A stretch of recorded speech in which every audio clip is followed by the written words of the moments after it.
자, 인문예술 분야의 글 읽기를 보겠습니다. 부분은 좀 내려가고요. 자, 인문예술 분야의 글을 읽는 방법, 이 부분을 좀 볼게요. 어떻게 읽어야 되느냐? 인간과 세계에 대한 관점을 빼고 요거에 포인트를 좀 두세요. 그러니까 얘가 이 글쓴이가 인간을 어떻게 보고 있는가, 이 세계를 어떻게 보고 있는가, 어떤 관점을 가지고 있는가, 여기에 포인트를 두어야 된다는 겁니다. 배경 지식 뭐 당연한 거고요. 좀 배경 지식은 당연히 활용을 해야 되고요. 구체적인 현실과 연계해서, 그러니까 지금 이 사람이 얘기하는 게 현실에 있는 이 상황과 비슷하구나, 이렇게 생각을 하라는 겁니다. 연계. 그 다음 다른 작품들과 연계해서 이거 그 작품의 그런 부분과 비슷하네, 뭐 이렇게 생각을 하라는 거죠. 그 다음에 글의 내용을 자신의 상황에 적용하거나 평가해 보는 것도 좋습니다. 삶을 성찰하고 인간을 이해하고 자신의 가치관을 정립하는 계기가 될 수 있대요. 사실 되게 중요한 말인데 여러분한테 별로 와닿지 않을 거기 때문에 그냥. 그 다음에 인간과 삶의 다양성 이해, 뭐 이런 건 중요하겠습니다. 예술적 소양. 소양이라는 건 이제 뭐 보는 눈 정도라고 생각하시면 돼요. 교양. 그래서 인문 예술 분야를 글을 읽다 보면 이렇게 된다는 거죠. 인간의 다양성, 삶의 다양성을 이해할 수 있다. 예술적인 소양을 기르는데 도움이 된다. 모르는 내용들 되게 많이 나오거든요. 무슨 미술가가 어떻게 했다는 둥, 뭐 이런 내용이 많이 나와요. 그래서 그런 내용들을 이제 알게 되겠죠. 그 다음에 자, 르누아르 삶의 기쁨을 노래하다를 보시죠.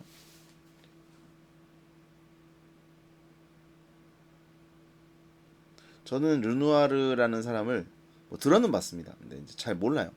근데 화가로 알고 있는데 삶의 기쁨을 노래하다라고 했네요. 보통 노래하다는 음악가한테 쓰는 거 아닌가? 관련이 있을까? 그러니까 이렇게 생각을 이제 저는 해보고 있는 거예요. 읽기 전 활동을 하는 거야, 이렇게.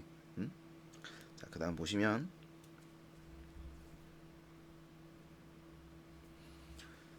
일단 연대가 나오면 무조건 체크를 해야 돼요. 그죠? 연대.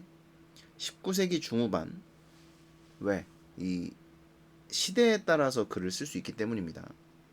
자, 19세기 중후반. 사실주의 화풍의 아카데미즘을 벗어나 그랬죠. 그러니까 지금 이제 사실주의, 엄격한 규율, 고전적 이런 단어들이 지금 다 같은 애들이에요.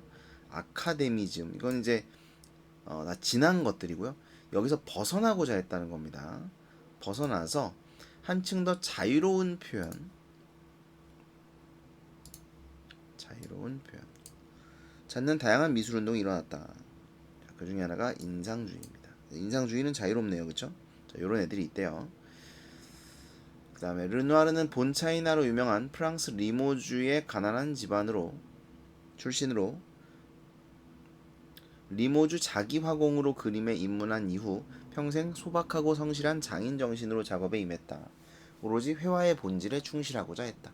나이 40세가 넘어 명성을 얻고 경제적 여유가 생긴 후에도 규칙적이고 정돈된 삶을 살았다. 자, 어떤 내용들을 다루었냐면 카페, 공원, 거실, 무도회장 등 마치 골목길에서 마주칠 것 같은 일상생활과 사람들의 모습을 화폭에 담아냈다. 자, 요게 르누아르라는 화가의 특징이 되겠네요. 자, 이제 작품을 예로 들었습니다. 피아노 치는 두 소녀. 작품을 예로 들었어요. 정부에서 미술관에 전시하려고 의뢰한 작품이래요. 미완성작이라고. 거친 붓터치와 여백은 전경의 두 소녀를 더욱 돋보이게 해주고 화면에 생기를 불어넣어주고 있다. 이거겠죠. 이겁니다. 그렇게 느껴지시나요? 보면 다시 배경의 거친 붓터치와 여백, 전경의 두 소녀를 더욱 돋보이게 해주고 화면에 생기를 불어넣어준대요. 그래 보이기도 합니다. 그렇죠? 좀 근데 색깔을 다 칠하긴 칠했는데 어쨌든 이 붓터치가 굉장히 거칠게 되어 있죠. 뭐 이렇게 보면 배경이 요게 오히려 이 두 소녀를 돋보이게 해준다. 뭐 이런 내용입니다. 그 다음에 뭐 이건 다 묘사네요. 그림 설명을 쭉 하고 있습니다. 그러더니 두 소녀가 정답고 사랑스러워 보인대요. 네, 그래서 우리의 마음을 사로잡는다. 그 다음에 배경의 추상적인 붓터치는 미지의 세계를 향한 순수한 꿈의 선율을 들려주고 있는 것 같다. 자, 이거 이제 감상이 되겠죠? 감상. 이것도 감상이긴 합니다만. 자, 세 가지 감상이 나와 있죠. 그림도 봐야 되고. 그 다음에 기타를 연주하는 스페인 소녀. 뭐 다들 연주 시리즈인가? 기타를 연주하는 스페인 소녀. 또 다른 예시죠. 자, 머리에 어쩌고 저쩌고 저쩌고 저쩌고 묘사. 자, 그리고 감상 나옵니다. 사랑스러운 소녀가 있을 뿐이고 생기 넘치는 소녀의 존재 자체가 생의 예찬. 생이라는 건 살아감. 살아간다는 것을 예찬하는 거라는 거죠. 네. 밝은 색채에서 느끼는 삶의 기쁨이 삶의 기쁨 나왔다. 아까 삶의 기쁨을 노래한 르누아르라고 했잖아요. 그러니까 이제 삶의 기쁨 얘기가 나오니까 중요하겠죠. 이 소녀에게서 싱그러운 젊음이 느껴진다. 살아간다는 것을 예찬하고 있는 거다. 이렇게 해석을 하는 거죠. 그 다음에 이제 화병의 꽃이라는 그림이 있대요. 자, 얘도 생의 찬미. 뭐 비슷한 얘기입니다. 생의 찬미나 생의 예찬이나 예찬이나 찬미나. 생의 찬미가 연상되는 그림으로. 생의 찬미는 그림 이름인가봐. 그런가? 그림 이름이면 이렇게 꺽쇠를 했을 것 같은데 따옴표가 아니라. 그냥 생의 예찬, 생의 찬미 뭐 이런 같은 의미로 사용된 것 같습니다. 그러니까 생의 찬미를 떠올리게 되는 그림이다. 이렇게 보면 될 것 같네요. 유리화병 안에 온갖 꽃들이 만발하다. 마치 사랑하는 여인을 그리듯. 지규죠. 비유적 표현 쓰였고요. 괴롭다. 비유적 표현. 애정어린 붓터치로 그린 꽃은 알록달록 채색한 솜사탕 같고, 이것도 비유죠. 풍성하고 푹신한 느낌을 전해준다. 이런 건 이제 감상이 되겠죠. 삶 속에서 항상 기쁨과 긍정을 찾으려 한 르누아르가, 자, 이런 작가의 태도를 드러내고 있습니다.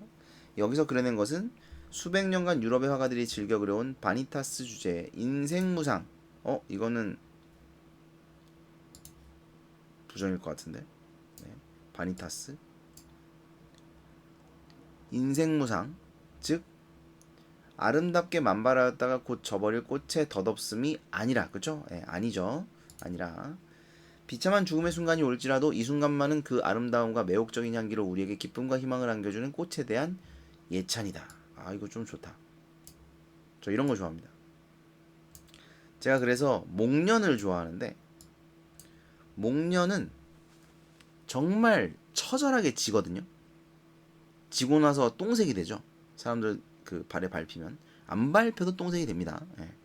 지고 나서 막 되게 더럽고, 뭐 더러운 건 아닌데 사실 더러워 보일 뿐이죠. 색깔이. 그래서 좀 처절하게 진단 말이에요. 근데 피어 있을 때는 진짜 그렇게 아름다운 꽃이 없어요. 하얗고 풍성하고 굉장히 아름답거든요. 그래서 그런 꽃을 좋아해요. 그러니까 그 목련을 보면 이런 느낌이 들어요. 언젠가 우리가 죽겠죠. 언젠가 우리가 죽을 텐데 그걸 걱정해서 전전긍긍하기보다는 어쨌든 우리가 살 때만큼은 최선을 다해서 활짝 피어 살자. 열정을 다해서 살자. 뭐 이런 느낌. 사랑도 마찬가지예요. 언젠가 헤어지겠죠.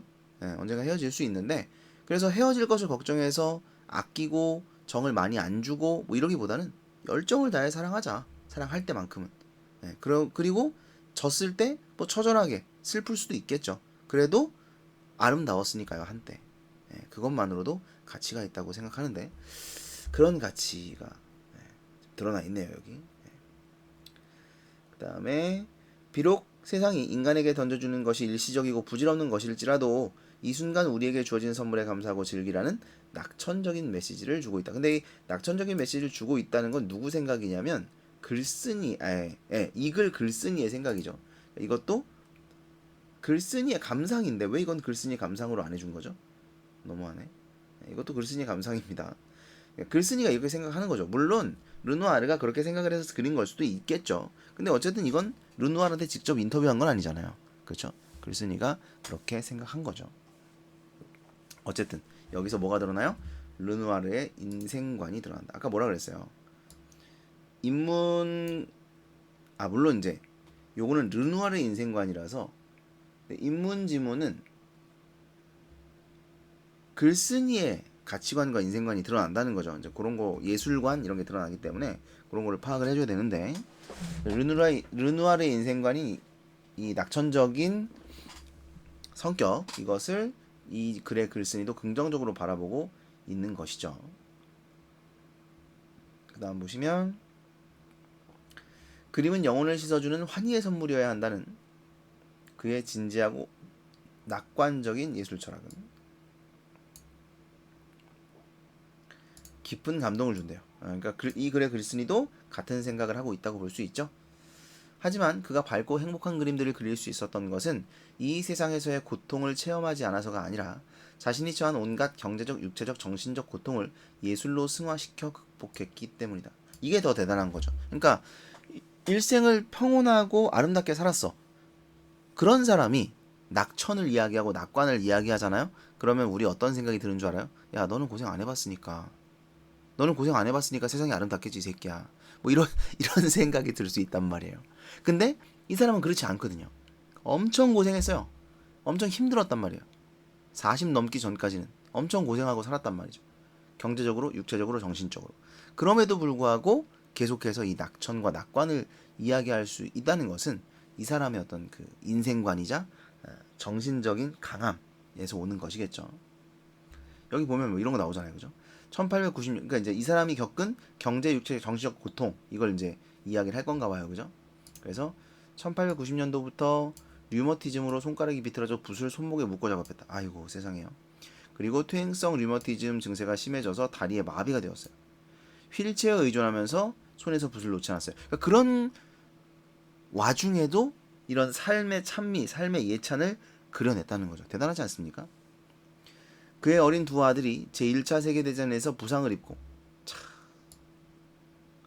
부인 알린이 당뇨병으로 사망까지 했어요. 그럼에도 불구하고 이 사람은 행복을 그렸다는 겁니다. 그래서 자신이 가장 깊은 고통을 겪었기에 그는 진정한 행복의 모습을 그려낼 수 있었다. 이건 역설적인 말이죠. 역설적인 말이지만 이걸 겪었기 때문에 그 행복을 알 수 있었다. 뭐 이런 뜻이 되겠네요. 그래서 뭐 여러 가지 생각나는 그 시들이 있는데 정호승의 내가 사랑한 사람이라는 시가 있어요. 어디다 써둘까? 내가 사랑한 사람. 나는 눈물이 없는 사람을 사랑하지 않는다. 뭐 나는 한 그루의 나무가 된 사람을 사랑한다. 그리고 다른 사람의 눈물을 닦아주는 것이 아름다워 보인다. 뭐 그런 내용이에요. 정확히 기억은 안 나는데 또 뭐 나는 슬픔이 없는 사람을 사랑하지 않는다. 뭐 그런 시거든요. 그러니까 이게 아파보지 않은 사람, 슬퍼보지 않은 사람은 다른 사람의 아픔과 슬픔을 모른다는 거예요. 눈물 없는 사랑이 어디 있는가, 슬픔 없는 기쁨이 어디 있는가, 뭐 그런 구절도 있어요. 그러니까 슬픔을 겪어봐야 기쁨도 알 수 있고, 눈물을 흘려봐야 뭐 사랑도 알 수 있고, 뭐 이렇다는 거예요. 그래서 그런 지금 이 글쓴이의 관점과 좀 유사한 그런 관점이 드러나 있죠. 그 다음에 천상병 씨의 소풍인가? 제목이 소풍인가? 귀천. 죄송합니다. 귀천이라는 시예요. 소풍. 소풍 아니고 귀천이라는 시인데 이게 뭐냐면 나 하늘로 돌아가리라. 처음은 잘 모르겠어요. 근데 나 하늘로 돌아가리라. 이 세상 소풍 끝내고 돌아가는 날 즐거웠다 말하리라. 뭐 이런 시예요. 그러니까 이제 이 세상에서의 삶이 소풍이라는 겁니다. 여러분 소풍은 잠깐 가서 즐겁게 놀고 돌아오는 거잖아요. 그러니까 나는 원래 하늘에 있던 사람인데 잠깐 땅에 소풍 온 거예요. 그래서 즐거웠으니 이제 그만 하고 이제 돌아가겠다. 뭐 이런 뜻입니다. 근데 여러분 이 천상병 시인이 진짜 어마어마한 고문을 당해서 거의 이제 좀 장애가 굉장히 심했어요. 고문 때문에. 군사 정권이죠. 쓰레기 새끼들. 이 고문 때문에 그렇게 고통을 받고 평생을 장애를 안고 살아갔음에도 불구하고 이 사람은 소풍이라고 이걸 표현한 거예요. 그러니까 굉장히 낙천적이고 낙관적인 그런 태도가 드러나지 않습니까? 이게 이제 르누아르의 이런 태도와 유사하지 않나 라는 생각이 드네요. 좀 써두세요. 그래서 왜 이게 유사하다. 정호승의 내가 사랑하는 사람 같은 경우는 아픔을 알아야 기쁨도 알 수 있다. 요거죠.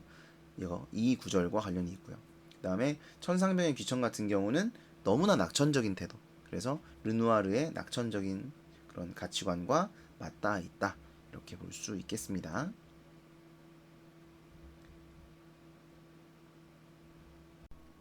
자, 학습 활동을 볼게요. 보기 전에 맨 앞으로 가서 내용을 한번 다시 쭉 대략적으로 보고요.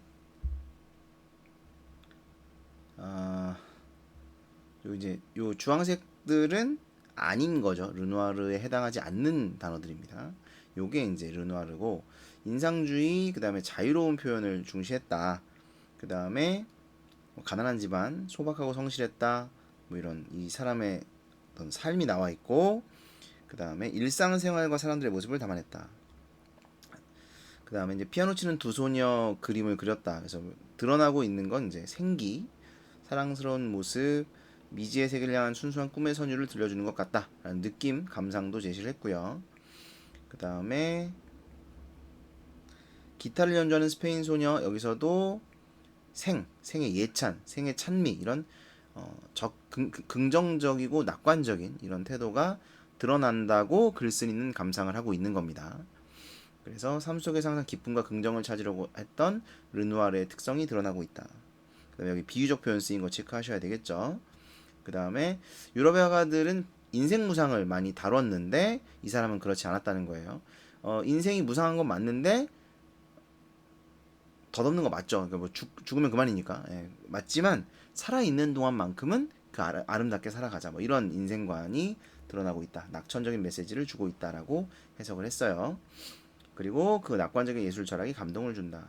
그래서 이제 근데 왜 더 감동을 주냐면 그 사람이 겪었던 이런 고통들이 있었기 때문입니다. 그러니까 이런 고통을 겪으면서도 삶을 아름답게 바라봤다는 것이 굉장히 감동적이다. 뭐 이런 이야기죠.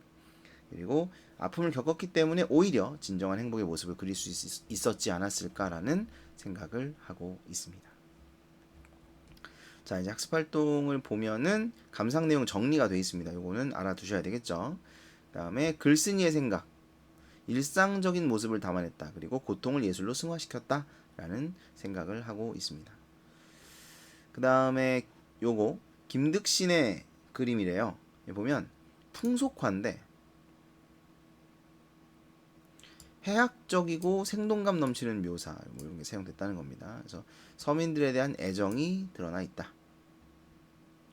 공통점 여기 나와 있는데요. 주변의 평범한 사람들에 대한 애정 어린 시선에 기반했다라는 점이 공통점이다. 이런 얘기고요. 그 다음에 바니타스 회화의 차이. 바니타스는 아까 그 인생무상을 다루는 거였죠. 여기 보세요. 이거 해골 그려놓은 거. 그러니까 이제 죽음 이런 의미를 담고 있는 거죠. 인생의 덧없음, 세월의 무상함, 현세적 쾌락의 허무함 뭐 이런 내용들을 다뤘다는 겁니다. 됐죠? 그래서 이제 차이가 있어요. 얘는 이제 비관적인 관점이죠. 삶에 대해서. 그런데 르누아르는 삶의 기쁨, 삶에 대한 예찬 이런 것을 다루고 있다는 점이 차이가 되겠습니다.